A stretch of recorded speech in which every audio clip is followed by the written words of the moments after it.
evening, everybody. I'd like to welcome you to this council meeting of Tuesday, the 16th of April 2024 at the Aurora Community Conference Centre. And have we got the recording on there? Oh, we just don't see it up there, that's all.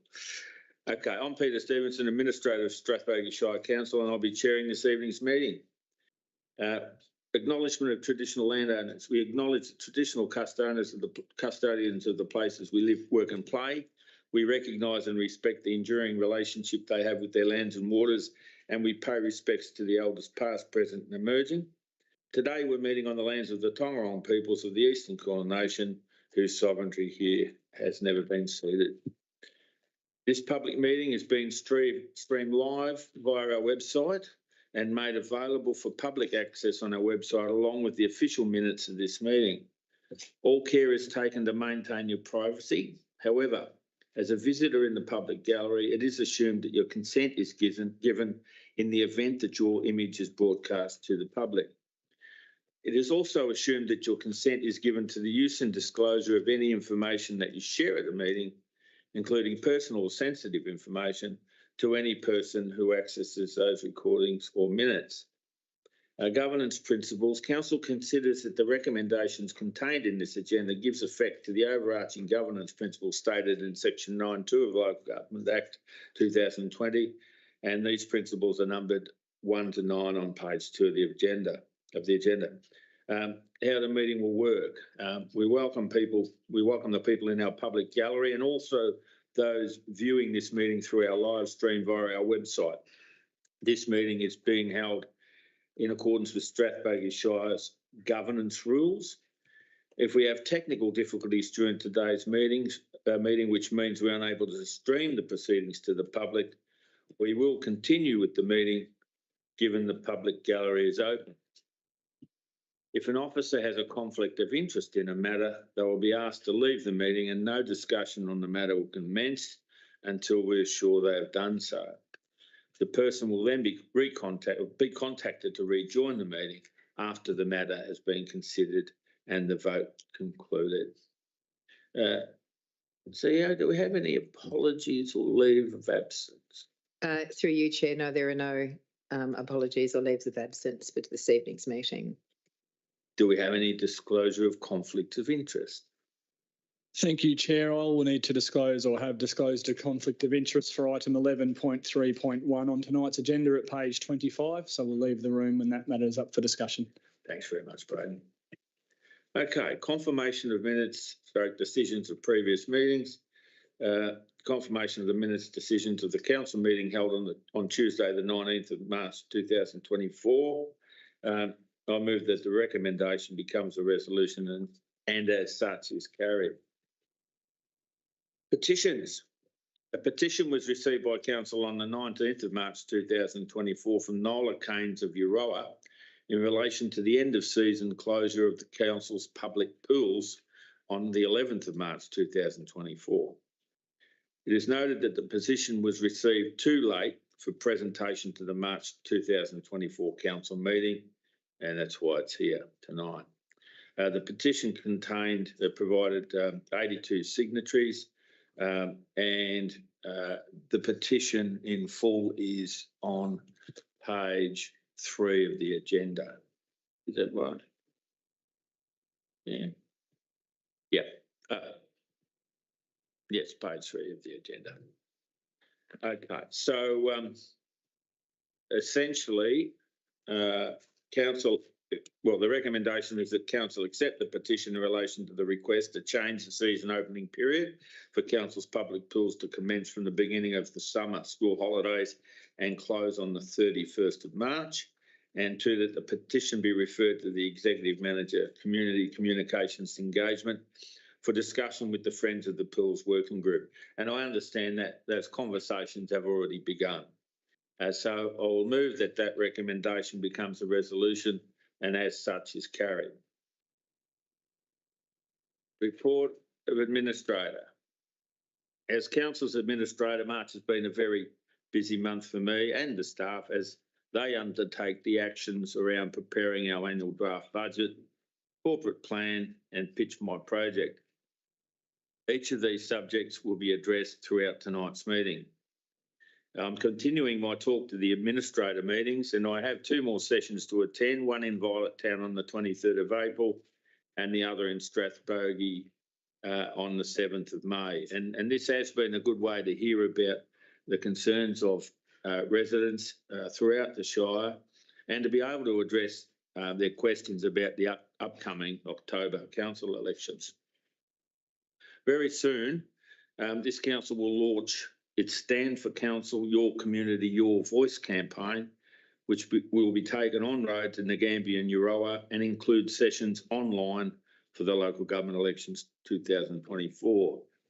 I encourage residents to go to our website where you'll find information for candidates as part of our planned Your Community, Your Voice campaign. In addition, on council's website, you'll also find information for voters and information as to who is eligible to vote. The decisions of council affects the lives of everybody living in this community, and becoming a councillor is a great hands-on way to serve your community and positively influence future directions and outcomes for the municipal area. We need people from all backgrounds and experiences who reflect our communities to put themselves forward for election. Over the coming months, as I've said, council will provide the opportunity to attend an online, in-person or one-on-one session to support the efforts of the Victorian Electoral Commission to ensure a successful transition for this council back to having elected officials. Earlier this month, I was advised by our CEO, Julie Sullivan, of her intention to resign, with her resignation effective July 4. And as I've said publicly, Ms Sullivan has led the staff through a turbulent time where lesser people would have buckled under the pressure. To her credit, she stood tall, she got through all that, and now she's decided it's time to smell the roses, and I admire her for that. She's dealt with some major legacy issues, some newer issues coming from COVID-19 and the flood emergency, which, as you know, affected many of our roads. She's introduced new initiatives, developed strategic plans and reformed the way we engage with our community. These will all carry forward after her departure and will leave her own legacy. Thank you, Julie. Recently, Artbox was located to Strathbogie. The exhibition on show is local watercolour artist Bruce Hargrave.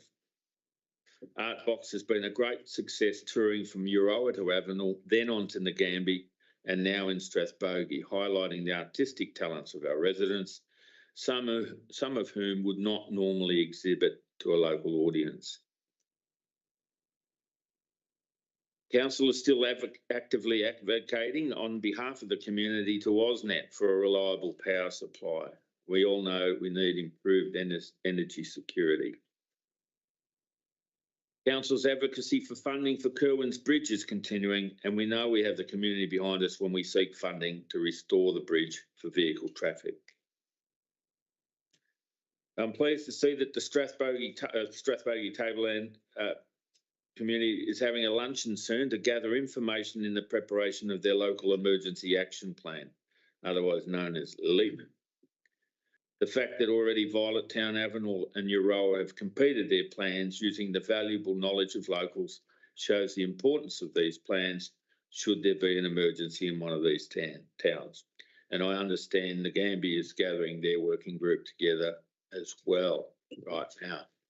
And finally, I want to remind residents and ratepayers, if you have any questions about my appointment, please don't hesitate to contact me.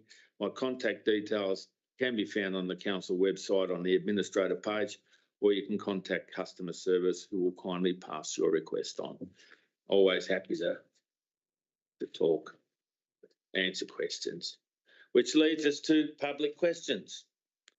There have been 3 submitters of questions for presentation to tonight's meeting, but before I respond to these questions, I'd like to advise everybody here and online that there were a number of questions received after the 12 noon deadline on the day prior to this council meeting, which in accordance with our governance rules, which are detailed on our website under public question time, which means they were not accepted. So In the interest of good governance, I won't be providing a response to these questions, but they won't be lost and they'll be referred or have been referred to the May Council meeting. And if we're going to have governance rules, then we've got to follow them. And that's why that occurs. Now, the first questions tonight are from Robin Weatherald of Euroa. Robin, would you like to present your questions, or would you prefer that I read them on your behalf? Under circumstances, the subject of... If you want to come over to the microphone, Robin, please.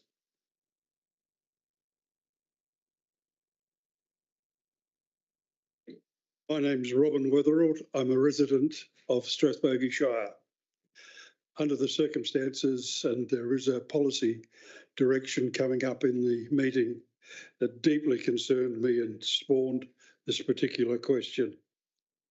The question is, for 30 years, question time has been a valuable accountability tool for ratepayers to ask questions of council. Originally based on the parliamentary rules Australia-wide, questions without notice are normally accepted. But over time, councils eroded that, and no longer do we take questions, and we've accepted that we need to give notice, so we have put in notice. Yeah, that's not part of the question, is it? Can the administrator justify the further cutback in question time availability to residents? By that, I mean that if you do not attend the council meeting in the future, the question will be dealt with in paperwork and not broadcast as this is now.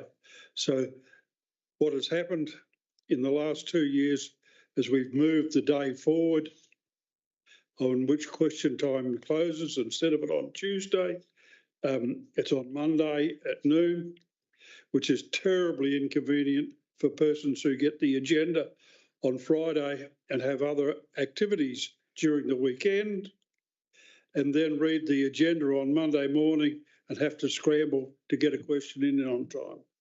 So to the administrator, my question is, can you justify why question time has to be cut back as it is planned to do again tonight? Okay, well, I'll answer that question now, and then you can ask your next one when I've responded. So thank you for that question, Robin. I can confirm that public participation via public question time at council meetings is not intended to be reduced. In fact, this participation has been expanded. I've reviewed the suggested changes to the Strathbogie Shire Council meeting procedures for public question time under the Local Government Act 1989 as part of Local Law Number 1, and under the Local Government Act 2020 as part of the governance rules. Council remains committed to transparency in decision making, and in accordance with the relevant acts, council meetings are open to the public and the municipal community are able to attend either physically or electronically, and 30 minutes has been allocated to public question time over many years. And as you would recall, during a previous term as a councillor, you moved the adoption of Local Law Number 1, seconded at the time by Councillor Little, I understand, at the December 2014 meeting. So Section 32, page 13 of this local law documents the procedures for question time and states inter alia, at every ordinary meeting of the council, a period of 30 minutes shall be allocated to any member of the community to direct questions to the council. So 30 minutes remains. Questioners must state their name and may not submit more than 2 questions at a meeting. Questions are to be written and received by 12 noon on the day of an ordinary meeting of council. All questions and answers must be as brief as possible, and no discussion shall be allowed other than for the purpose of clarification. And the chairperson may nominate a councillor or council officer to answer a question. A councillor or a council officer may require a question to be taken on notice until the next ordinary council meeting. And in accordance with the Local Government Act 2020, governance rules replace Local Law Number 1. Council adopted adopted its governance rules in August 2020, which provided for a similar approach for public question time and further expanded these rules to require the submitter to include their name and address, detailed a range of circumstances where questions would not be answered, and enabled like questions to be grouped. At the October 2023 council meeting, during your fourth term as a councillor, our public question time procedures were again expanded further. Our draft governance rules were placed on public exhibition, and these were amended prior to adoption to enable questions to be tabled for response at all council meetings, including both scheduled council meetings and extraordinary meetings, except for that meeting called to elect a mayor. And these governance rules, if endorsed at tonight's meeting, will be placed on public exhibition for 28 days, and you're most welcome to make a submission. So I'll just reiterate, there's still 30 minutes of questions, time put aside for questions. And I think it's highly reasonable that if someone wants to ask a question, they're either here or they're online. I don't think that's unreasonable at all. And if they do send a question in and they're not here or not online, then we'll treat it like normal correspondence or a normal service request, and they will get a response in the normal fashion. I don't think that's a problem. But of course, as I said, you're most welcome to make a submission when this goes on exhibition. Did you have another question, Robert? Thank you, sir. My second question is, has the administrator not seen the widely promoted plan for Binney Street and the rail passenger interchange area? Why can we justify spending a significant sum, as is in a budget item tonight, to employ a consultant for a large sum of money to advise council for the same project? Why is this ratepayer revenue wasted when the community already has a plan which appears to be widely accepted by the community? Thank you for that question. So in response, the Euroa Railway Precinct Master Plan is a complementary plan to the Euroa Township Strategy, which was endorsed by Council in July 2020. This master plan will conceptualise and itemise the potential redevelopment and improvement opportunities and outcomes of the Euroa Rail Precinct to improve vistas, connectivity, accessibility, usability and environmental outcomes of the precinct and the broader Euroa Township.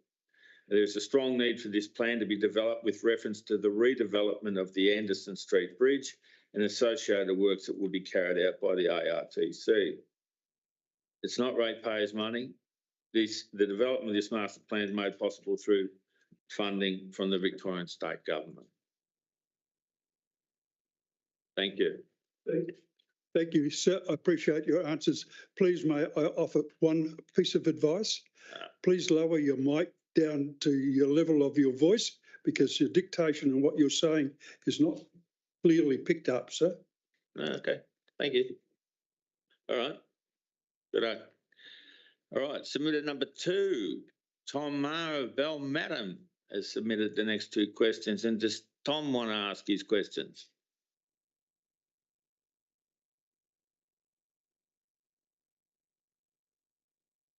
Thanks, Mr. Administrator. And all present. The questions are clear. There's 2 of. See, we don't have lights tonight, save electricity, no power. But come from Manila, the power. First question, Harris Creek Road. Why is the road still such in a bad state and no works have been done at this date? Noticed on Sunday, the 6th of April, 2024, I did bring a question to this concerned in 12 of the 12th, 23. Mr. Administrator, the Harris Creek Road is a bloody disgrace to the Shire of Strathbogie. Okay. Harris Creek Road, okay. just a minute, Thank you. I have the floor. Just a minute, This Harris Creek Road, the Shire previously was maintained. This fault is caused by the Shire of Strathbogie. You have not by the road. Please, you've asked your question and now I'm going to give you I'm an answer. expanding on the question. Well,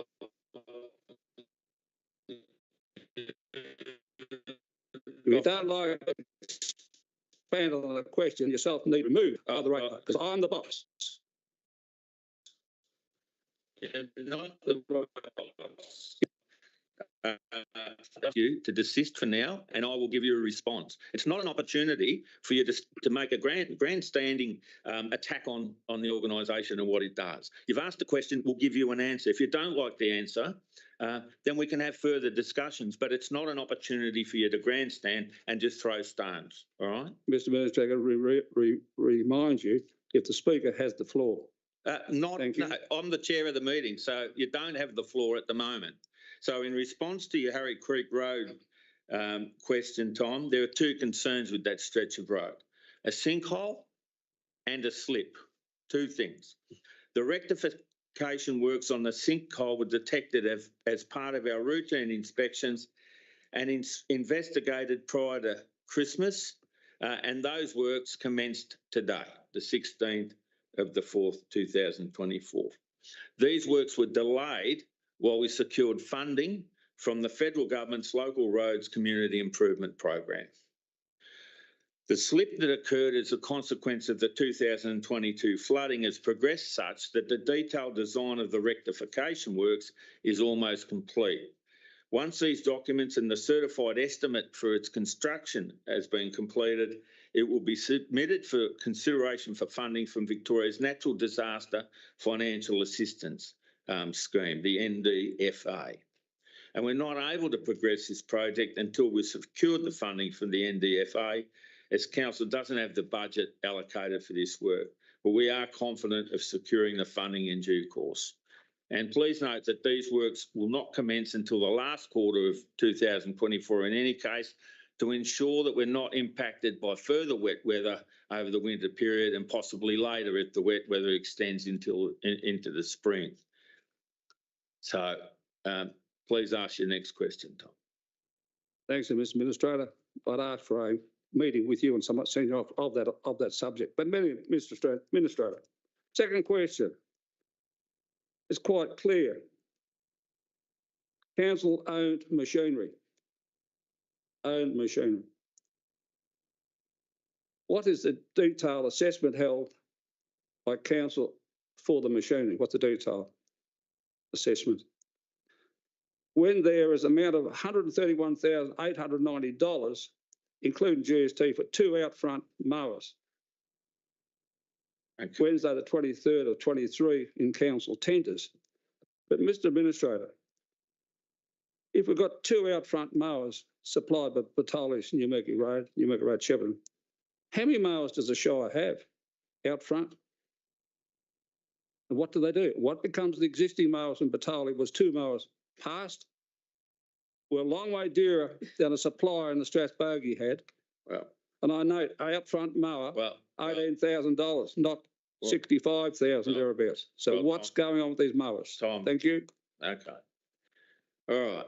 In regard to your question regarding council-owned machinery, council has a significant list, and I think you're talking about an asset list rather than an assessment. I think you're talking about that. But there's a significant list of both small and larger plant items that are used to maintain roads and parks and roads, parks and gardens network. And these plant items range in age and condition, with their current values changing continuously. And as previously advised, if you want to contact John Harvey over here, Director of Sustainable Infrastructure, and be specific in the information you require, John can be in a position to provide the information you're seeking. Those two mowers are bought through a tender process, a valid process, cross-council process, and really, you know, if you need any more information about that, go and see John and he'll take you right through it. Thank you. Thank you, Mr. Administrator. I don't believe what you say. Thank you. Okay, that's fine. Okay, thank you. Submitter number 3 is Marie Ma of Balmadam. Do you want to ask your questions, Marie? You want me to read? Okay. So tree damages on road reserves. Who is the owner of the wood and the debris on the road reserves? That's the first question. And rates, I've brought previous questions in relation to rates, and I'm still awaiting on the meeting that was requested in 2023. When will the person in this department organise this meeting? So thank you for your questions, Marie. In relation to question 1, all trees, including fallen branches on any Vic Roads declared road, remain the property and the responsibility of the Department of Transport and Planning. Council has no authority to act on behalf of the Department of Transport and Planning. All trees on council-owned or managed roads, including fallen branches, are the responsibility of council. When clearing trees, council must first consider the safety of road users, and then any further decisions are based on the conservation values as defined in the planning scheme. Council doesn't permit firewood collection permits due to the risks associated with these permits, and further information on conservation values can be found in council's tree management plan, council's online mapping system, POSI, and council's road management plan. Now, in response to your second question regarding the rates, I think I've seen this one probably twice or 3 times. To help us better, and the answer is pretty much the same, to help us better understand the concerns you've expressed in your questions, I'm going to ask that we refer them to Amanda Tingay, Director, People and Governance. If you want to email Amanda, she will make a time and she'll be more than happy to meet with you to discuss the matter in more detail. But we can't do more than that, than offer you the time to do it, Marie. Okay. That's question time. And 12 planning permit applications decided upon during the reporting period. A mixture of applications were received during the reporting period, including a number of applications for residential subdivision. Hopefully this will lead to additional housing opportunities within the municipality into the future. The recommendation is on page 8 for your consideration. Thanks very much, Director Craig. Just back into this again. All right. Okay. Just bear with me a second. I want to make sure I eyeball it properly.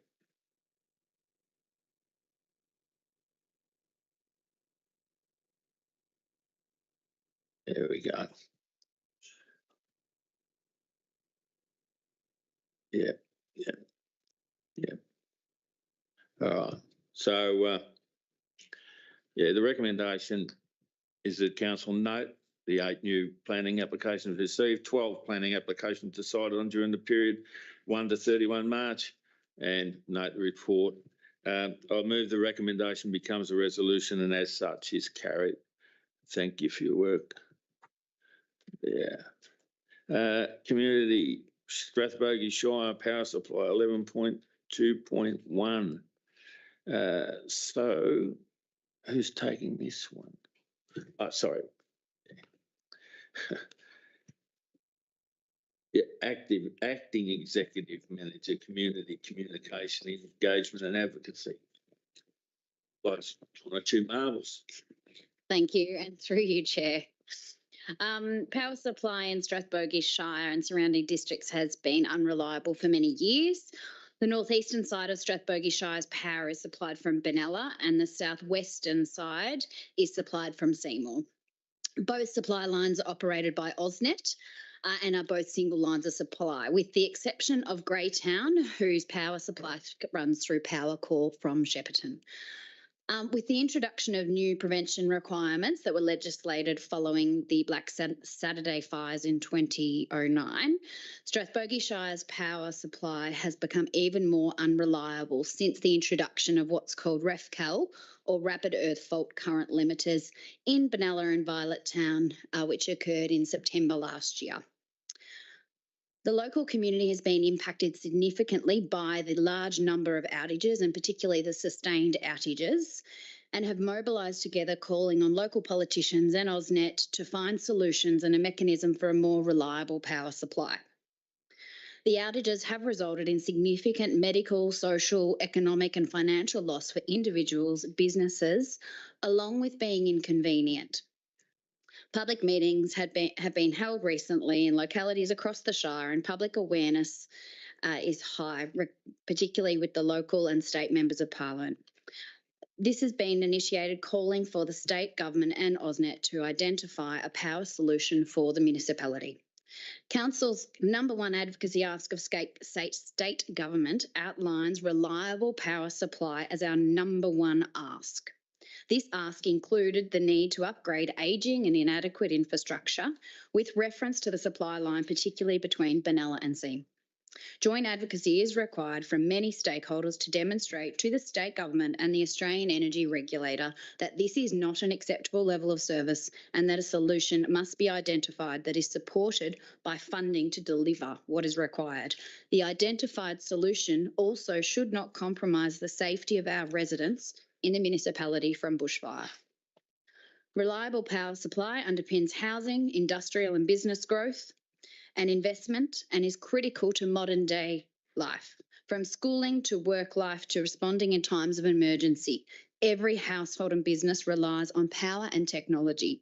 This report provides an overview of the issue and recommends a course of advocacy to important stakeholders building on the current political interest and significant community concern regarding the matter. There are 7 recommendations printed for you on page 11 for your consideration regarding the next steps for advocacy. Thanks, Director Frampton. Yeah, it's a big issue, and I can only feel for those people that have been impacted over a long period and on multiple occasions. I felt put out when I was on one Tuesday night when I was staying here, and there's no food to be had and no power, and in a very hot motel room. But I was one person one night, and people are in the municipality have been putting up with it for a long time, and to far more detriment than me going a little hungry and hot. So yes, the advocacy is really important. We have more than started that advocacy. We've continued that advocacy. We've had a meeting with AusNet in the last little while, and we'll continue to work with them. And we've met with our politicians at state and local, state and federal level, and we'll continue to do that too until there's an outcome that meets the community's needs. We've just got to keep on their case. It's got to be evidence based, and get our champions on board. Continue to have our champions on board, because there are a few of those politicians are champions for us, and we've got to keep them on board and help amplify their voice until we get a resolution. So thank you for that work in that space. As you said, there's a 7-part recommendation. I won't read every part of it, but it's there in the agenda, and I move that the recommendation, as written in the agenda on page 11, becomes a resolution and as such is carried. Okay, moving to 11.2.2, and that is a request to waive council venue hire fees for the Rowing Victorian Masters Rowing Regatta. And that's over to you again, Director Frampton. Thank you, and through you, Chair. Council's received a written request from Rowing Victoria to waive the venue hire fees associated with the Nagambie Lakes Regatta Centre and Peninsula to support the delivery of the Victorian Masters Rowing Regatta on Saturday the 27th and Sunday the 28th of April. This regatta will attract club members and participants from across the state to visit Nagambie, not only for the weekend of competition, but in preparation for training. Many participants will visit local food, hospitality and tourism outlets and stay in local accommodation, which will have a significant benefit to the local economy. Staging of the rowing regatta in Nagambie provides an opportunity to showcase the township and the region and the rowing course, and would be delivered in line with Council's events and regulatory policies and procedures. Officers have reviewed this request and it is considered in this report. Recommendations are for your consideration as printed on page 20 of tonight's agenda. Thanks, Director Frampton. And it looks like being quite a a big event and one with some cashed up people coming to town, or at least coming to Ngambie and spending up. And you can't, well, for the small cost really of waiving the fees, you couldn't buy that sort of economic development by putting on your own event. So I'm sure there'll be lots of hotel, motel rooms filled and lots of restaurants serving lots of food and drink, and hopefully they do enjoy it to want to come back. But it's worth noting in there that one part of the recommendation is about a strategic funding agreement that we do get them back, so that it just doesn't become it's not a one-off. They don't just swan into town, enjoy themselves, leave a few bucks and then disappear. We want to get them back for the next 4 years, 2-day event for the next 4 years. And that's a significant or potentially a significant economic and social benefit that the 2-day event will bring to the region. And I'm satisfied that that's a good thing for the Shire. So as such, I move that the recommendation becomes a resolution and is carried. Moving along to tender for contract 23/28, 23/24-68 Euro Railway Precinct Activation Plan. And first we'll get a summary of the report from. Oh, right, sorry, yes. Thank you for reminding me. Now that open door's going to shut right now, Tom. All right. Okay, so Thank you, Administrator, and through. are you doing it? Yeah. Amanda's going to do it. Yeah, I'm happy Go for to. it. Go right ahead. Thank you. All right. Thank you. Thank you. Through you, Chair. Council has received funding from the state government to develop the Euroa Railway Precinct Master Plan. The purpose of the plan will conceptualise and itemise the potential redevelopment of the railway precinct to improve the connectivity, accessibility, usability and environmental outcomes for the Euroa Railway Precinct and also its interface with the broader Euroa Township. This will be a complementary plan to the Australian Government's Inland Rail project that's currently being undertaken here in Euroa. A tender process has recently been undertaken to seek and appoint a consultant to assist in the preparation of the plan. At the close of tender on the 28th of February, we received 8 tender submissions. Following the tender evaluation process, it is recommended Urban Fold Proprietary Limited to be the successful tenderer. Urban Fold demonstrated to be an experienced and capable supplier. There is a recommendation that commences on page 25 of the agenda for your consideration. Thank you, Chair. Thanks, Director Kinglake. Now, at this point, I understand Finbar Murphy wants to address the meeting on behalf of Euroa Connect. Sure. So please come up to the table, Finbar. And we've got 5 minutes. I need less than that. Thank you very much. All right, no worries.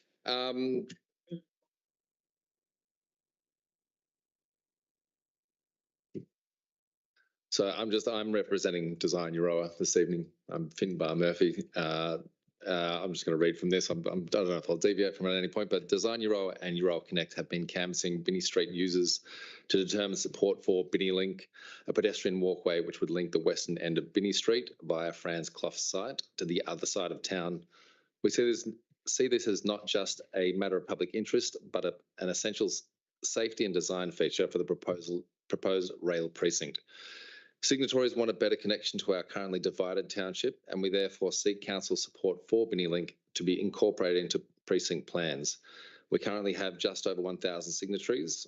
Will council join us in seeking assurance from ARTC that this design feature become a non-negotiable, or at least become non-negotiable in future planning discussions? That's it. Thanks, Finbar. We'll take you very much. Question on notice. Actually, should I stay here? I don't know what the format is. That won't get an answer at this point. No. So, okay. As was stated, we will council receive funds to do this plan. Now, the tender process has identified a tenderer. This is a person to undertake the planning process. So there's nothing been decided, and further discussions will happen. This is not the beginning of a process, because ARTC have begun that process, the whole process, but this is just part of the process. And I do know there was mention of a private property, and to talk about council getting that private property, well, that's a little bit how to put it, out of scope at the moment for us to even consider. But the report's there to read. There are a whole range of actions in our Euroa Township strategy adopted prior to ARTC, and those actions are listed in the report. And they're almost some underpinning principles for the work that was seen back then as required. And I understand that there are, there's a considered view from Euroa Connect and others, and there's probably other views from other parts of the community. And we want to hear them all, and I guess we're going to hear more of those views from once the consultant starts on the ground. I'll be probably watching from afar when it starts to unfold, but I'll be watching with interest. So the tender's there. It's gone through its proper process, and looks like it's the best value for council. I'll move that the recommendation becomes a resolution, and as such is carried. Moving to 11.3.2, tender for contract 2324-48, the Gambia Loxley Road. Amanda's going to get Braden. Yeah, shouldn't leave him locked down too long. Eh?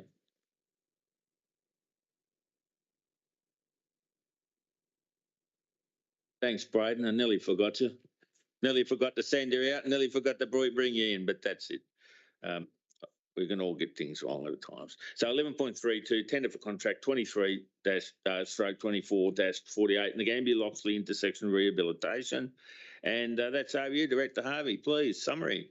Thank you, and through you, Chair. The Strathbogie Council is dedicated to the management of local transport infrastructure with a focus on guaranteed safety and efficient access to the road network for the broader community within the municipality, by maintaining a consistent standard across all aspects of transportation infrastructure.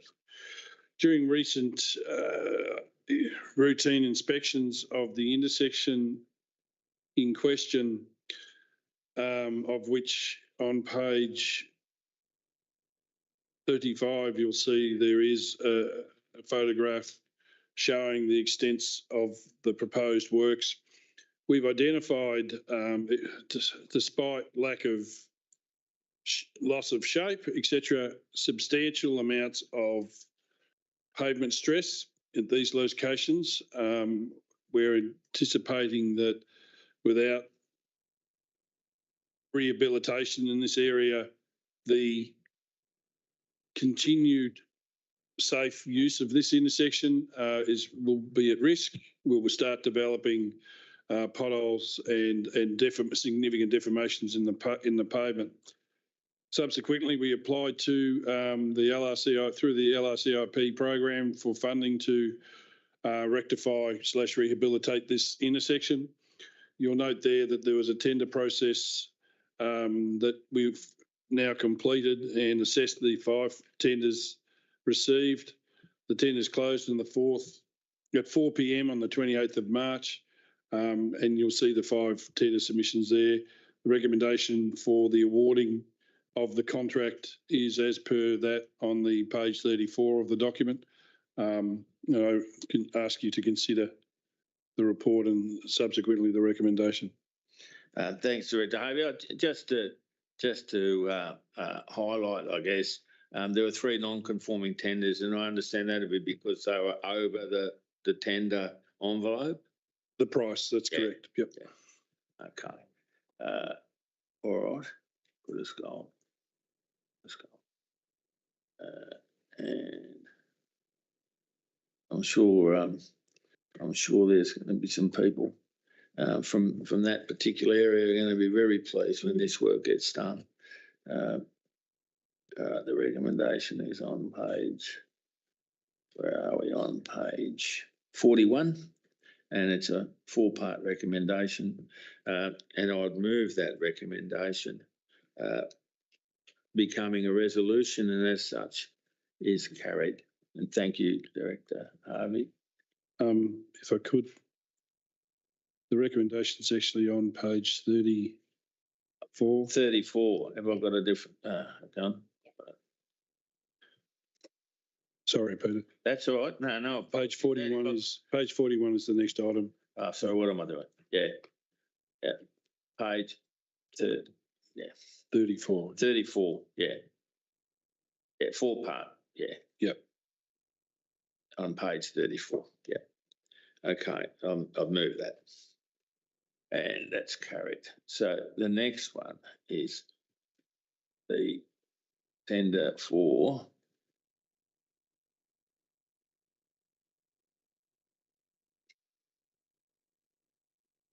is for the Strathbogie streetscape. That's correct. 11.3.3.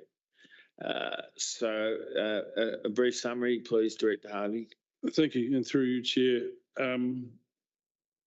Council's gone through a reasonably detailed and lengthy process of discussing the township infrastructure within the Strathbogie tablelands community to determine what their priorities were for improving the township of Strathbogie at the Strathbogie tablelands. This tender was to construct the curb and channel and footpath works that was agreed as an outcome of that process. We packaged it up and put it out to the market. It was advertised on Council's website, Saturday's Age and the Euroa Gazette, and it closed on the 4 p.m. on the 25th of March, and 2 tenders were received. Those 2 tenders were then considered and evaluated, and you see the recommendations there on page 41. Thanks, Director Harvey. And it's good to note that that the money came from that LRCIP program again, and it's probably one of the biggest spends in that part of the municipality for a while. Would that be right? Fortuitously, we've fair bit of the rehabilitation program, not in the township itself, but in that tablelands area, has been performed and up in that way. And in fact, Creek Junction is not too far from that township. So, but you're quite correct. It would be the largest amount of money on road assets that have been spent in that area for a while. It's well going to provide a significant benefit to that community. Yeah, that's great. Hopefully it's a catalyst for other things in this. Director Harvey for that one, and this is another one for you in terms of the municipal. Oh, hang on, is that? Yes, for you, John. Municipal stormwater strategy consultant. So could you give us a summary, please? Thank you, and through you, Chair. The Strathbogie Shire has experienced, as well as many other parts of the state,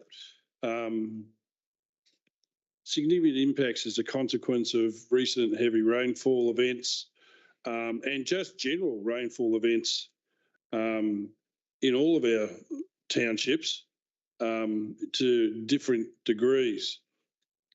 One of the issues in particular in the Gambie and in Avenel, there's some known areas of drainage issues, as well as the more developed and built up towns like Euroa and Violettown. They all have, in certain degrees, issues related to stormwater management and discharge throughout the townships when we have a variety of different storm events occurring. So not just when it floods like it did in 2022 and again in 2023, but also in just heavy, intense rain events similar to those that we had around the Christmas time and subsequent from then. And in fact, this forum has received a petition once before from Park Street as an example, as a consequence of one of those events. What this strategy is to do is to look at all of those townships, look and connect in with the planning scheme assessments that are currently being performed by my learned colleague Braden and his team with regards to the township development plans and the likes and all of those types of processes that we're going through to manage and to plan for our future development.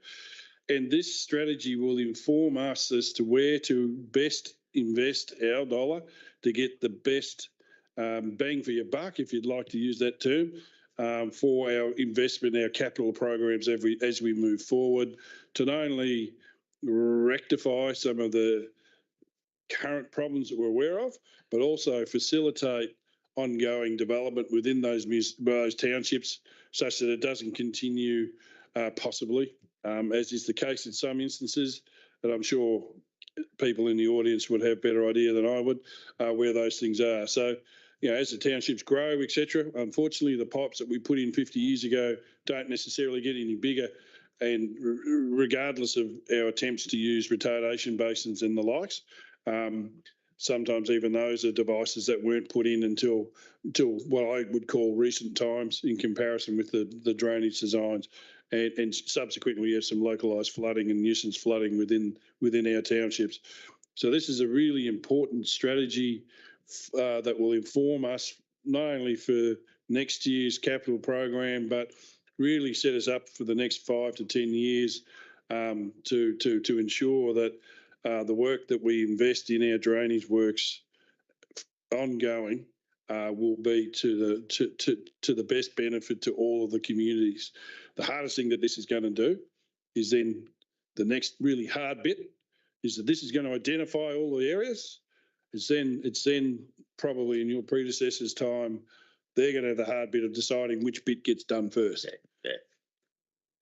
You'll see here, this report talks about the tenders that we received for it. We got some state funding for this as well.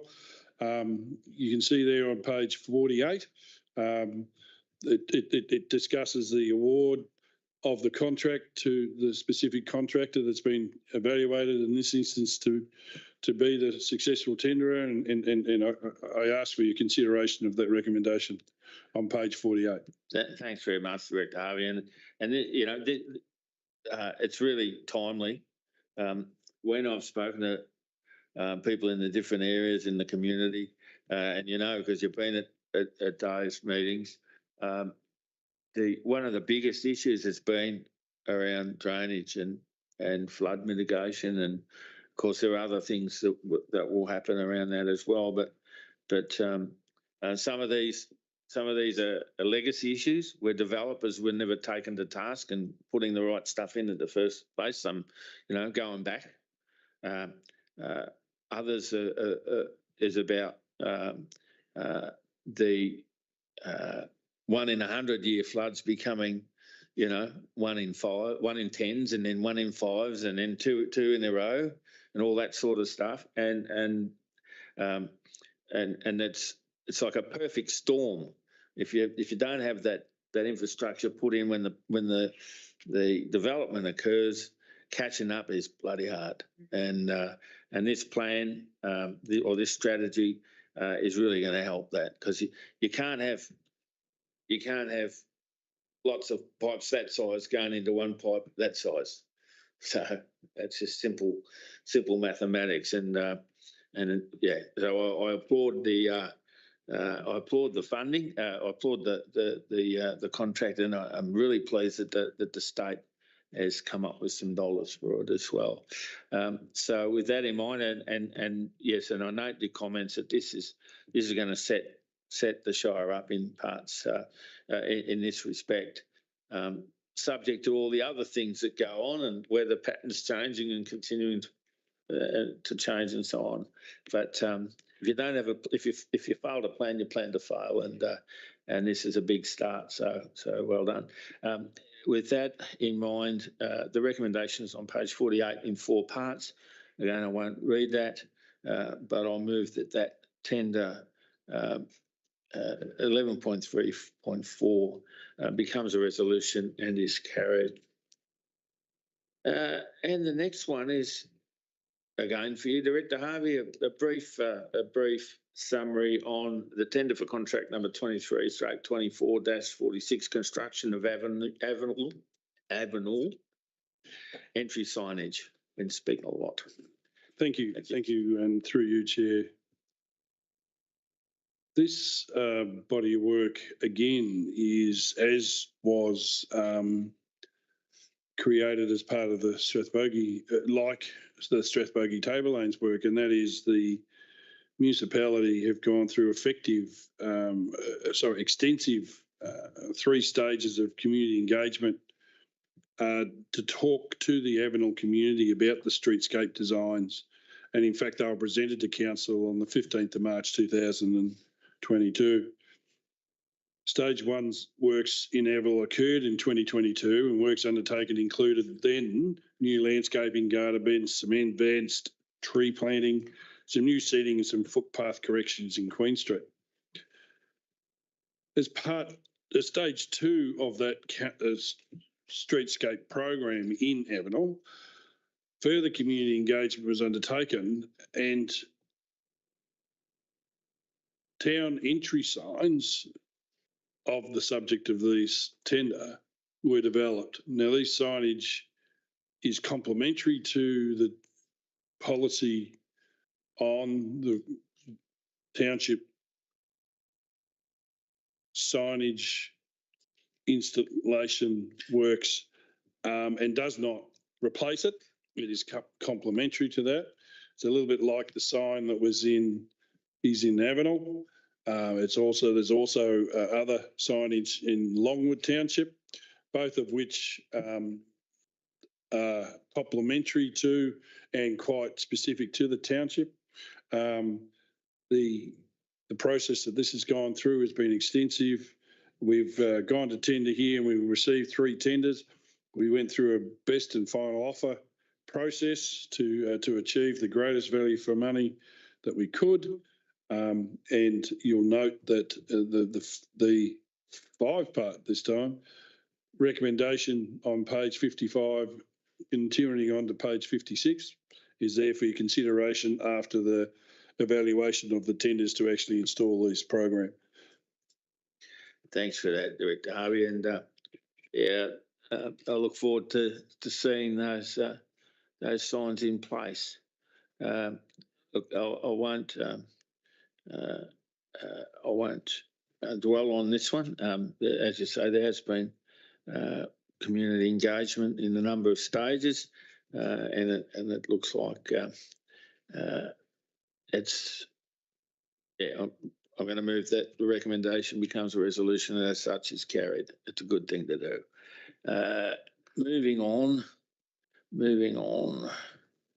And again, it's over to you, Director Harvey, for capital program delivery status as at 26th of March 2024. Thank you, and through you, Chair.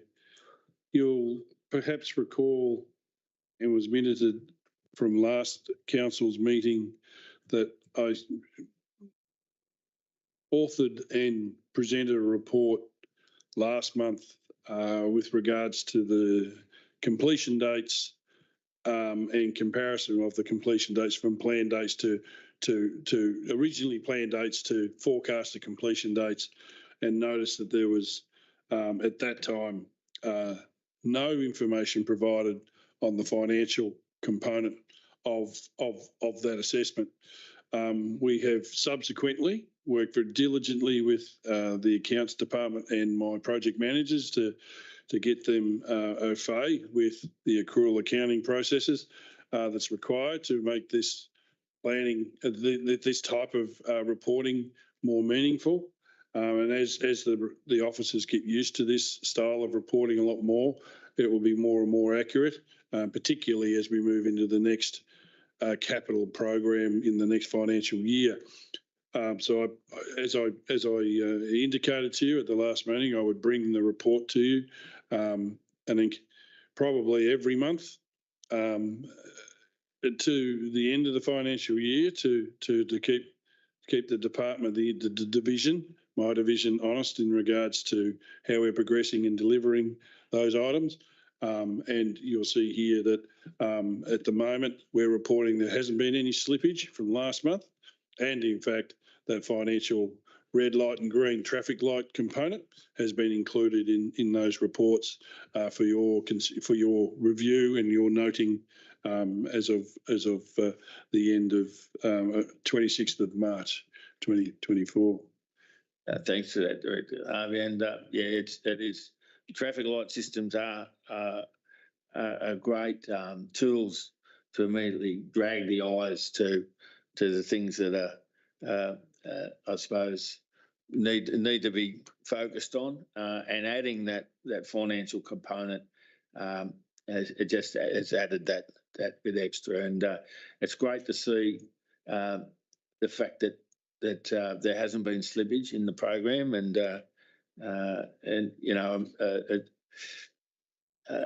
I guess if we can, if we can deliver the bulk of the capital works program, then if we don't get it all done, well, there's going to be things that'll stop us, like more weather events and so on. But if we get the bulk of it done, then we'll actually know what size is appropriate too, because sometimes you can bite off more than you can chew, and you think you can do a lot more, but you don't have the team, you don't have the capacity to.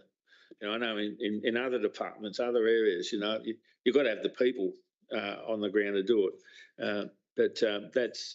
But if we can keep going on this at this rate, it'd be fantastic. And see all those projects delivered, and be able to just look at the tables you provided. Makes it really easy to know where we're at. So thank you for that. And so as such, I'll move again that the resolution or the recommendation, and this one single recommendation, the council note the capital program delivery status report effective 26 March 2024, and I look forward to the next one. Thank you, John. And I should say yes. So yes, council notes that that was a recommendation, and it is a resolution, and as such is carried. Just for the minute taker. Okay. Moving on. Contracts, works and grants awarded under delegation the 1st of March 2024 to the 31st of March 2024. Director Tingay, do you want to speak at all to this? Like, is there any highlights for me? For you, Chair, just a couple of highlights. Bit happening in the IT space. There were a number of tenders awarded under delegation in that space, and also the fit out for the Ngambie office, which is an expanded customer service offering that we're planning to deliver over in Ngambie, and also a quick response grant for new netball dresses for the Euroa Junior Football Netball Club. Recommendations on page 65. Thank you very much, Director Tingay, and all three are good news stories. We make sure that our IT stays cool. We get frontline and other services at Ngambie back in the old Shire building, our previous Shire. What Shire was that? Goulburn Shire building. And as you say, there's netballers going to be wearing brand new uniforms soon. So that's all good news. So noting that, I will find the page again. Yes, it's on page 65, and yes, a three-part recommendation. I move that the recommendations become a resolution, and as such, it's carried. All right. Victorian Auditor General's Office, results of the 2022-2023 audits local government. And this is a good news story too, Director Tingay. Yes, thank you, Chair. Yes, it is. So the Victorian Auditor General tabled in Parliament an audit titled Results of the 22-2023 Audits Local Government, and that was presented on the 7th of March this year. The report is a general observation. However, VAGO has reported that Strathbogie Shire Council has met all of its audited financial and performance obligations for the 2022-2023 period. VAGO also provided a clear audit opinion and signing on the 11th of October 2023. The results of the 22-23 audits local government includes recommendations addressed to councils, finance teams, audit and risk committees and local government Victoria, and includes commentary around how councils can improve their reporting processes.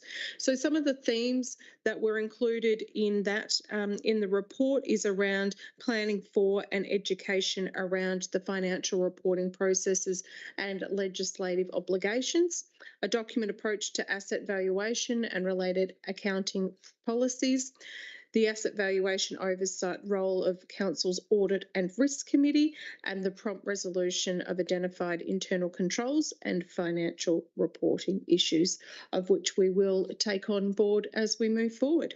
So there's a recommendation on page 71 for your consideration. Thank you, Chair.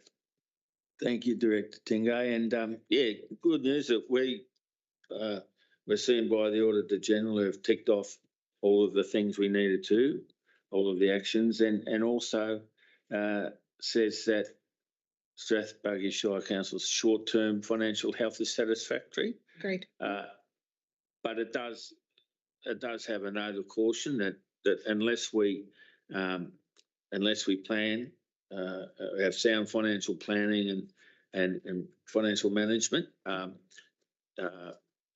we have to have that to maintain longer term financial health. And that's why these other plans in other areas are so important.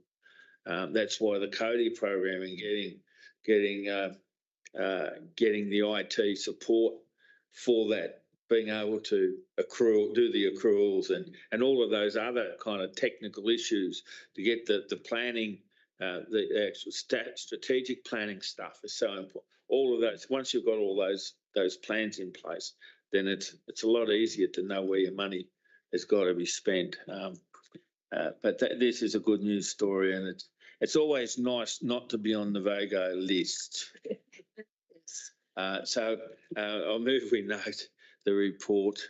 The recommendation is that Council notes the report on page 71, and that recommendation becomes a resolution, and as such is carried. And thank you, Director Tingay, and well done to all of those involved in making sure the VAGO is off our back.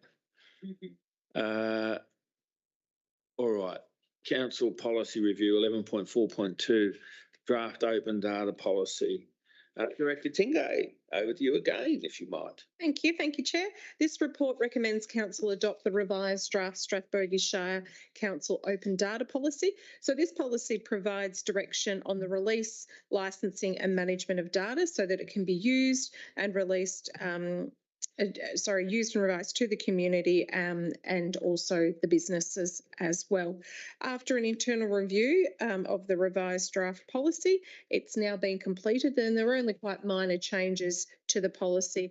For example, the transition to the new council policy template and also grammar and also changes to reflect the current structure and also positions.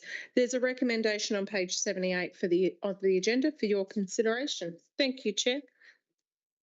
Thanks very much, Director Tingay. And yes, minor changes. Two-part recommendation on page 78 becomes the resolution and is carried. Moving right along to new council policy, draft fair access policy. And this one is going over to you, Director Frampton, please. Thank you, and through you, Chair.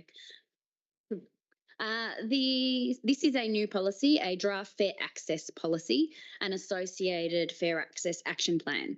It seeks to address the known barriers experienced by women and girls in accessing and using community sports infrastructure. The policy aims to progressively build capacity and capabilities of council in the identification and elimination of systemic causes of gender inequality in policy, programs, communications and delivery of services in relation to our community sport infrastructure. The scope of the policy and action plan is to support council to take positive action towards achieving gender equity in the access and usage of community sports infrastructure. It will strategically prioritise, improve, develop and manage the Shire's recreational facilities and opportunities. Officers have worked very closely with the Office for Women in Sport and Recreation throughout the development of this policy. Recommendations can be found on page 82 of the agenda for your consideration. Thanks, Director Frampton. And this is really an important policy. And I guess it's taken a while to get here with these kind of policies. I remember doing a presentation to an MAV Councillor Development Weekend probably 10 years ago about using policy to promote this fair access for women and girls. And I've got to say, half of the room poo-pooed it, but the other half understood. I presented with a woman that worked at MAV at the time, and we just said, look, you know, if you want to get these things happening, it's got to be done in a policy framework. And when I saw this in briefing, I thought, great. So well done to you and your team. If you don't promote it, if you don't push it, if you don't put it in policy, it doesn't happen. And then you don't get to see, well, young women and girls don't get to see older women and girls participating at the highest level if councils and others aren't pushing it at the lower levels. So really important and a good news story. So of course it does it does comply with all the state and is supported by all the state policies as well. And the state acts, so that's really good. So the recommendation in three parts on page 82 of the report becomes a recommendation, becomes a resolution, and as such is hardly endorsed and carried. All right, council policy review, community funding policy, and over to you again, Director Frampton, for a brief introduction to that. Thank you, and through you, Chair. Community funding enables council to enter into partnerships with community organisations and groups through the distribution of funds to deliver activities and projects and initiatives for mutual benefit. This helps council and the community to deliver on our community vision and the council plan. It helps to address community needs, support local networks, encourages participation in community life, facilitates innovation and responsiveness in community service provision, and promotes and ensures access, inclusion and acceptance of diversity. This policy outlines council's commitment to providing the community with access to funding for activities, projects and initiatives that align with our strategic direction. It also provides a governance framework that ensures the community funding program is delivered in a fair, equitable and transparent manner. This renamed policy replaces the previous community funding and investment policy, first adopted in 2019, as it better reflects Council's current approach to community funding and is also consistent with the recommendations from the VAGO Fraud Control over Local Government in Grants review. The policy is scheduled for review regularly, and your recommendation can be found on page 88 for your consideration. Thank you, Director Frampton. And again, we're taking notice of VAGO, which is good. But this is, as the Director said, this is a revision, if you like, in name and partly in content of an existing policy. And it's, you know, one of, well, every policy will get reviewed periodically, and it was its turn, and it is an important policy that provides funds for the community. So the recommendation, again, I've lost my page. Yes, yes, page 88, in two parts. The recommendation becomes a resolution and as such is carried. And all right. Again, we're talking community funding with 11.4.5 revised community funding model and funding guidelines for 2024-25. And a brief summary, please. Director Frampton, Executive Director Frampton. Thank you, through you, Chair. Council's community funding model provides an opportunity for groups to undertake projects that complement the community vision and the strategic focus areas identified in the council plan. Council has a long history of providing community funding to groups in the municipality to support the delivery of important community projects. The purpose of this report is to provide a summary of the proposed changes and improvements to our model and grant guidelines for 2024-25 following our annual review. The review takes into account officer feedback, community feedback, and again, the VAGO report regarding fraud control over local government grants. A summary of all changes to the grants and the grant guidelines can be found in Table 1.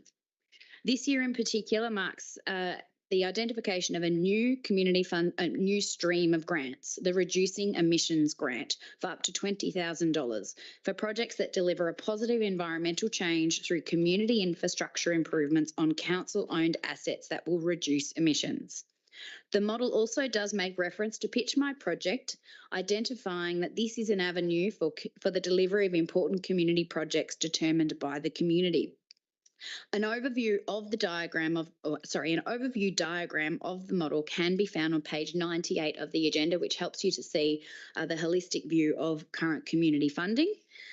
The report presents to Council the revised model and the relevant guidelines for the community grant programs in 24-25 and also authorises the opening of these grants, allowing the community adequate time to apply and deliver the projects if they are successful. So the aim is to actually get the successful projects up very early in the financial year so that the applicants have got plenty of time to deliver, which is based on feedback from the groups. The recommendation is a two-part recommendation that can be found on page 93 of the agenda. Thank you again, Director Frampton. Yeah, there's a fair range of projects. If we look at the what do you call that model? The outcomes model. I'll just call it an outcomes model. But if you look at the outcomes model, that's a fair bit to get done, isn't it? Or a fair bit out there on offer for the community, and that's terrific. And backing a whole range of initiatives and so on. It really does talk to the breadth of what local government does and can do. And I know, having been here as a monitor when the when the Pitch My Project grants were awarded, that was I could see, that these ideas were developed by community, refined by council, I guess, and then once the money comes, they're currently owned by the community, which is great. When I say owned, people say, well, we got this, and it's a great initiative, rather than people sitting here just deciding we're going to throw that at you. That's terrific. Okay, so I reckon that's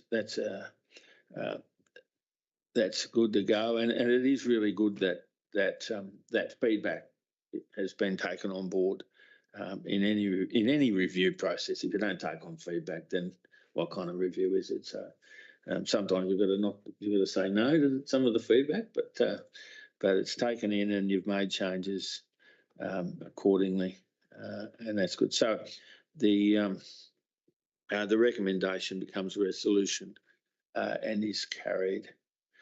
And sadly, the gallery's disappeared when we come to almost disappeared when it comes to the biggie, the budget, the draft budget.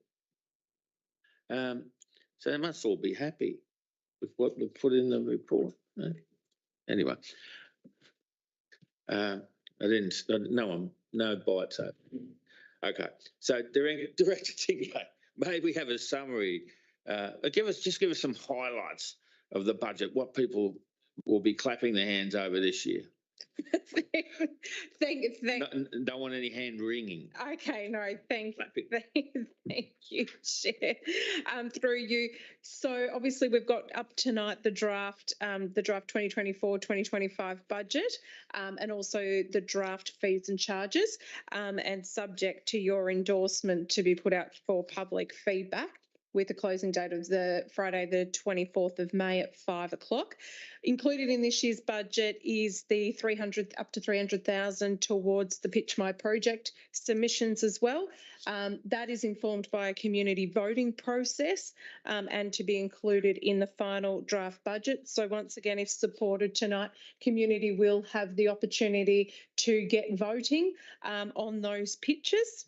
We've received a great number of pitches this year, so do encourage people to do that. We also have within the budget, we've got almost 12 million for our capital works program. And within our capital works program, there is the female-friendly change facilities at the Longwood Recreation Reserve. That is subject to a government grant. We are still waiting for the outcome of that, but I know that it's something that our folk down at Longwood are quite excited to hopefully get a resolution on that. It also includes an increase of funding for our road rehabilitation and resealing program as well, which is something that we are hearing a lot from our community about. And also includes the creation of a dedicated road reseal preparation crew. And as you've highlighted before, the implementation of our CODI project, which is a digital transformation project that we are working in collaboration with 3 neighbouring councils on. So that's on the capital works side. On our operational side, we're looking at expenditure of 37.5 million. We do have a small surplus of around 713 million for the budget, but in our operation... I might have said 1,000. 1,000, sorry. Sorry, I got a bit excited, folks. Sorry about that. And obviously some more money towards our roads, drains, bridges and footpaths, parks and also reserves, which is a key highlight. We do have some major pieces of work that we are undertaking in the strategic planning department as well, so some money allocated there as well. Also, obviously coming up in this financial year, we need to look at the preparation of a next council plan and also the induction of new councillors post the local government elections in October. So there is a recommendation. It is quite a long one. It is commencing on page 104 of the agenda for your consideration, and that is obviously part to pop the draft 2024-2025 budget and the draft fees and charges out for comment. Thank you, Thank Director you, Kingo. Chair. Thank you very much. And it should be highlighted that is a draft for community feedback. And as Director Tingay pointed out, the recommendations suggest a timeline and so on. Yeah, so preparing this budget, many factors were considered to try and balance the expectations of the community, expectations and benefits to the community with financial responsibilities. And it's no secret that Strathbogie Shire is not a wealthy neighbourhood, a wealthy shire, although there might be some with buckets of money. Not looking at anyone. I'm not looking at it. We prepared this budget on the basis of a 2.75% increase in the average rate per property, and that's in line with the state government cap, the fair go rates cap. And, you know, as been pointed out, there's a maintenance of existing service levels, funding of some significant new initiatives, and the allocation of sufficient funds for the continued strategic renewal of council's infrastructure. And for those that want to see a reduction in their rates, well, there's going to be an average $32 come back in discontinuing the former tree management levy, and also by just maintaining the revenue increase for curbside collections for next year in line with previous predictions of 4%, we'll see a reduction of 3.2% revenue on curbside collections and on waste. So as Director Tingay pointed out, some great or some good money put aside for those great Pittsmore project initiatives, and a lot of highlights in the budget, and developed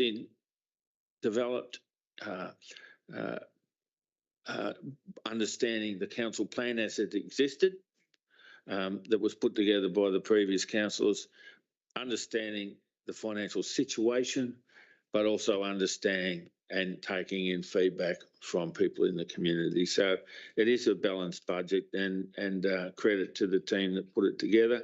And then I'd encourage the community to have a good look at it and provide the written feedback by Friday, the 24th of May at 5 p.m.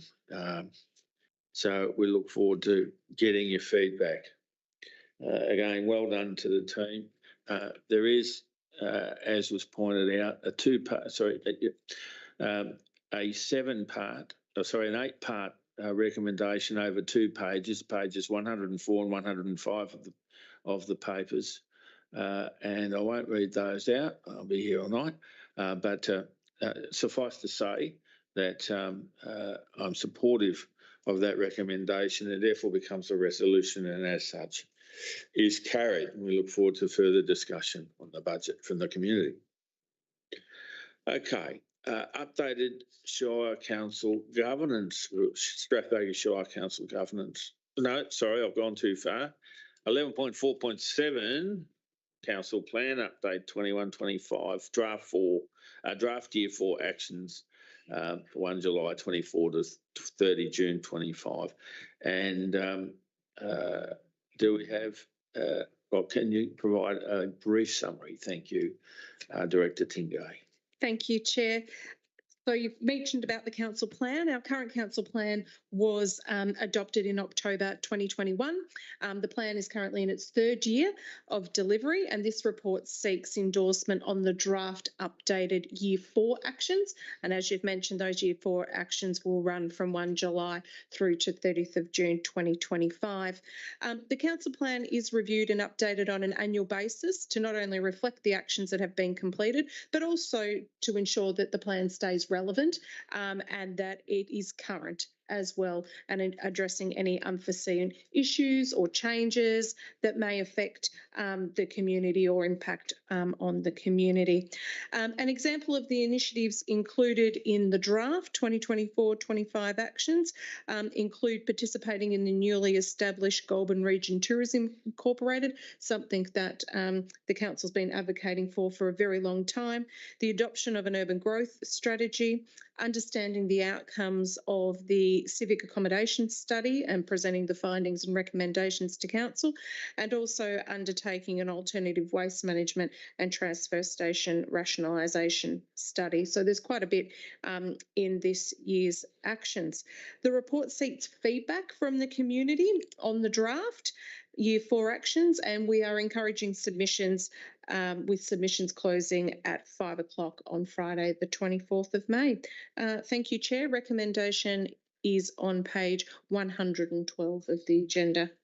Thanks, Director Tingay. And I suppose I'll just comment that from my perspective, I haven't come in and determined that the plan will change. The plan is the plan that was developed by the previous council based on community consultation and input. So the plan is as the plan was, other than, as you say, taking on board necessary changes through to environmental factors, financial factors, changes to external influences and so on. But it's an ambitious plan nonetheless. When I see some of the things that are in here, I mean, they're really going to set the place up for the future in terms of that strategic platform, if you like. So it really is exciting, and I hope that the teams have the capacity and beyond October get the support to continue to deliver those things to their completion, because every one of those dot points that are listed here as key initiatives or draft actions, every one of those are really important and are going to set the organisation up for the future. So, yes, I'd encourage submissions. Again, it's the same closing date as submissions on the budget. So get writing in parallel on your budget and on your council plan. But if we don't hear about it, then we can't incorporate your feedback. Good work from the team. And with that said, I will note that. Well, I'll move that the recommendation on page 112 in two parts becomes a resolution and is carried. Updated Strathbogie Shire governance rules. And I don't know if I need. I'm sorry, I've missed another one. Yes, been a long day. Been a long day. Yes. How can I have missed the Audit and Risk Committee? So, yes, the Audit and Risk Committee held a meeting on the 1st of March 2024, and these are the confirmed minutes. Are there any highlights or anything you wanted to highlight out of that, Director Tingay? Through you, Chair. No, other than obviously we gave the Audit and Risk Committee an update on the mid-year review for the budget. We also had in there the internal and external auditor updates and also a policy update. So they also received an update as well on our digital transformation project, which I spoke about previously, and also in our climate change action plan as well. Thank you, Chair. Thank you, Director Tingo. Might I add, as someone who sat in for the meeting, they covered a lot of ground, and they're a pretty high level, high functioning group. They're really important to the Shire. I'll note that the recommendation on page 117, the council receive a note to confirm minutes of the Strathbogie Shire Council Audit and Risk Committee meeting of the 1st of March 2024 becomes a resolution and as such is carried. And now the one we've all been waiting for. No. The updated Strathbogie Shire Council governance rules. Now we did have a bit of a discussion about these earlier in terms of the question time. But Director Tingay, could you just highlight perhaps the changes that are proposed, just for clarity? Yes, certainly. And through you, Chair.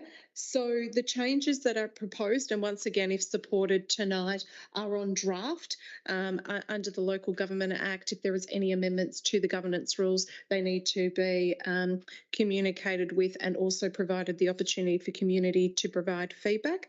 So we have got essentially a couple of anomalies and also some areas where we can strengthen and ensure that the process is very clear. The other thing that we need to do is update the election period policy to make sure that it's current with this upcoming election, and those dates have been included. So just to take you through, and for anyone who might be in the gallery or online, on page 123 of the agenda, there is a table that demonstrates the changes. The first one is around an administrative change. The next one is around election of mayor. There was some confusion around how nominations were to be received. So this essentially streamlines that to make it quite clear around how a nomination for mayor is to be received. So the proposed changes are that that nominations are accepted on the night from those present. There does not need to be a seconder. The Chief Executive Officer will obviously determine whether or not the nominee accepts the application, and then once that's been confirmed, then proceed with to govern the election of mayor.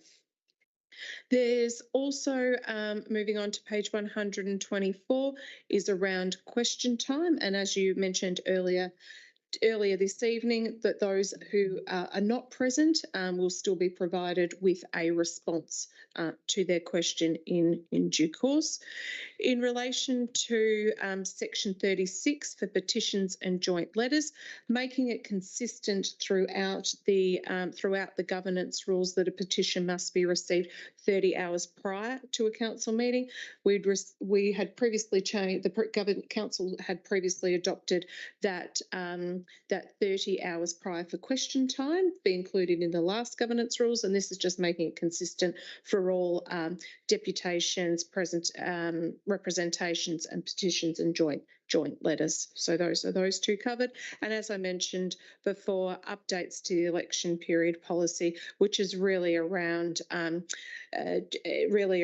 including that the Local Government Act requires that the council include and adopt an election period policy in its governance rules, and also what the purpose of the policy is, and then once again to confirm the times and dates for this 2024 local government election period. Other than that, formatting, editing and updating of organisational structural title changes have been conducted. Thank you, Director Tingay, for that summary. I appreciate that very much. I might just add, and it's probably useful for people to know if they are watching that, that there's a very good reason why we want questions, in particular, 30 hours before the meeting, because some questions are quite complex and they require some research. If an earlier question had been put on the spot, for example, without notice, how would I have known who'd moved that amendment going back in 2000 and whatever it was? Only homework can do that, and you can't. It might be a legitimate question that actually requires a director to go back through some files, some archives, or go and ask another manager. And so it's important that this isn't. It's not the Parliament. We don't have questions without notice, which are there for another purpose. If you really have a question and you want an answer, you'll get it. But they're not there. That's to catch you out. So that 30 hours isn't just to be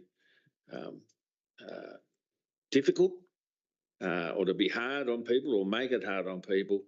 It's actually to be fair to everyone, the people that actually have to do the research, the people in helping find the answers to your questions, and it's fair. Yeah, it's a reasonable thing, I would expect, but we'll find out if that's true or not because of the community consultation process, which it will undergo as it should. So thanks again, Director Tingay. I'm happy for those changes to be promulgated, and we'll see what people say about them. So that's it. I move that the recommendation on the page, going back again on the page 122 in two parts, becomes a resolution and is thus carried. All right, moving to 11.6.1, and that is, oh, hang on.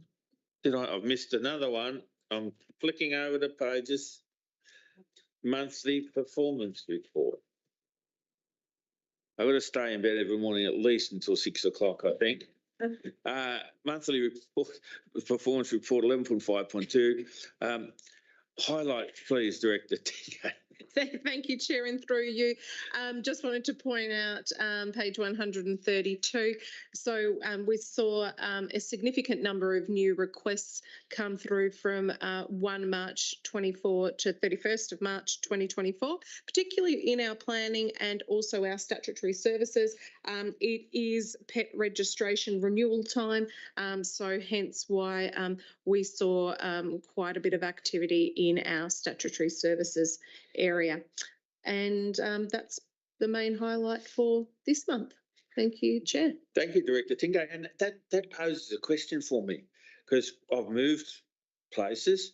I got a letter from my old council saying your cat registration's due on the 10th of April. And the new place says these flashing signs on the highway, pet registration due on the 10th of April. Are all pet registrations due on 10th of April? Anyway, just... Thank you, Chair. My understanding is they're on the same date every year. So, yes, that would must be for every council. Must be for every council. Anyway, that was just something I noticed. Wow. I just moved in. They want to get me. Make sure they get their $44. They've got it. All right. Thank you. Getting back to my own frivolity just to amuse myself. All right. Okay. So, yes, on page 128, there's a recommendation that the report be accepted, and I move that recommendation becomes a resolution and as such is carried, and thank you very much for that, Director Tingay. Now, and there's a lot of stuff in that report that demonstrates a lot of work from people. So thank you to all of those people. All right. Executive 11.6.1, appointment of interim chief executive officer. Over to you, I understand. Thank you, CEO. And thank you, and through you, Chair. Following the resignation of the Strathbogie Shire Council Chief Executive Officer, Council now needs to turn its mind to how they will fill that vacancy. Council's Administrator, Peter Stevenson, has determined that the appointment of an ongoing Chief Executive Officer should be one of the first tasks of the newly elected councillors post the 2024 elections.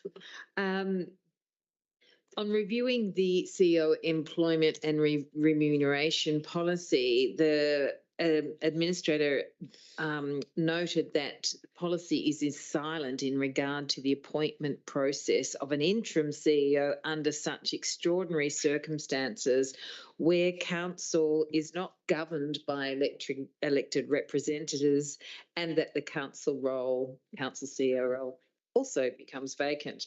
As such, the CEO Employment and Remuneration Committee recently met to clarify a process going forward. Following that meeting, the administrator asked that I prepare this report on the basis of his direction to me. So it was determined that an interim CEO will be appointed for a period up to 12 months via a selected invitation process targeting experienced former local government CEOs. The roles and responsibilities of that interim CEO would include, inter alia, to fill the role and responsibilities of the CEO in accordance with the Local Government Act 2020, ensure business continuity and stability for the organisation over a period of up to 12 months until a permanent long-term CEO is appointed, and to lead the councillor induction program post the 2024 council elections. And finally, to assist the newly elected councillor team with the recruitment and selection and decision-making and onboarding of a new CEO. The appointment of the interim CEO as determined by the CEO Employment and Remuneration Committee is consistent with the principles as enunciated in Division 7, Sections 44 and 45 of the Local Government Act. And there is a recommendation on page 145 that details that process for your consideration. Thank you, CEO. And might I say, before I say anything else, that it was with sadness that your resignation was received and accepted. And the public comments I've made, I stand by, and I've said them again tonight, that, you had a tough gig. You stood up, and you need to, great credit to you for that. And on behalf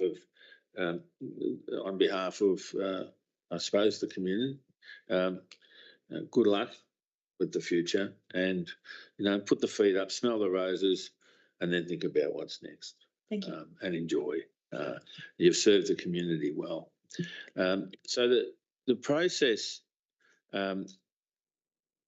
it's interesting. I haven't been here long yet. I have found some critics fairly early, but what's really good is that when I announced that this might be the process that I'd undertake, even some of my most fervent critics agreed with the process.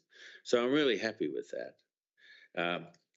But seriously, I think it is the best way to go, to get someone who is experienced to take up the reins for the period now from the time our current CEO departs until post-election and post-induction of the next council, assisting them to navigate and negotiate the process of getting a permanent or an ongoing CEO on board, because the worst thing I believe that I could do in this role would be the person to appoint an ongoing CEO, who would forever be identified as the person from Spring Street's appointment. So that's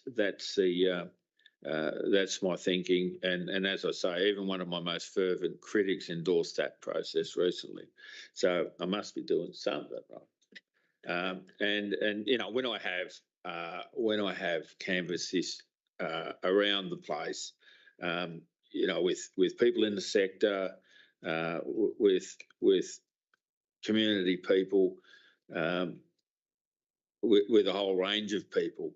I haven't heard too many people suggest that it's the wrong way to go. So, not that I probably would have changed my mind either. But that said, so sadly, we do need to appoint an interim chief executive officer post Julie's reign, and that will happen as the recommendation suggests, or as the paper suggests, it'll happen for the next council meeting. Yes, well, does it say that? Yes, no, it doesn't. In the report, it talks about the next council meeting. That's a task that I have in hand right now. I think I got an email confirming that I have another meeting with the committee next week. And so we should be close to have locked in somebody then. So thank you very much for that report, and thank you for all the work that went before that. For nearly 5 years, 4 or 5 years, no, 4.5 years, yeah. Okay, that said, I'll refer to the recommendation on pages 145 and 146, a 4-page recommendation. I'd move that the recommendation becomes a resolution and as such is carried. Now, there are no notices of motion, I understand. No notices of rescission. I haven't argued with myself for a while. No urgent business? No. Confidential business. The Chief Executive has declared the following item, the hub tenancy options, to be confidential in accordance with Section 66(2)(a) and Part 1, Section 3, definitions of Local Government Act 2020, to be private commercial information being provided by a business, commercial or financial undertaking that, if released, would unnecessarily expose the business, commercial or financial undertaking to disadvantage. So this ground's been applied to this matter as it relates to the review of the current lease arrangements and future occupancy of Shop 146 Binney Street, Uriah, which is tenanted by Strathbogie Shire Council for the hub, oblique visitor information centre, and there is a confidential business certificate attached, which enables us to close the meeting to consider matters deemed confidential in accordance with Section 66(2)(a) and Part 1, Section 3, definitions of the Local Government Act 2020. So that said, Council resolves in conformance with Section 66(2)(a) and the definitions for confidential matters under Part 1, Section 3 of the Local Government Act 2020, the Act, resolves to close the meeting to members of the public for the purpose of considering items relating to the hub tenancy options. So I'd ask those members in the gallery to please leave the room while we consider this confidential item. Through the open door, indeed. Indeed. Now you're with the program, Tom.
he's been texting me. Yeah, that's been on that for an hour. It's been working.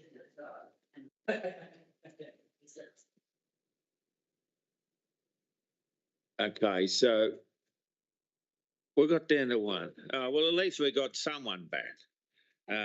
So confirmation of confidential business decisions, that being CB1, the hub tenancy options.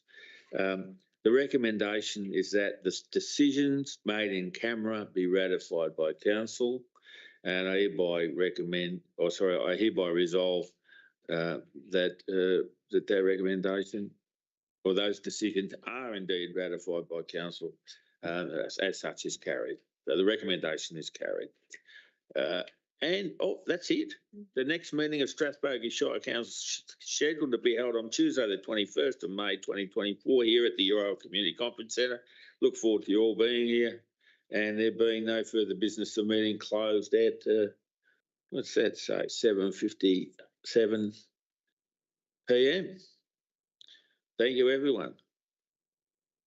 Thanks, team.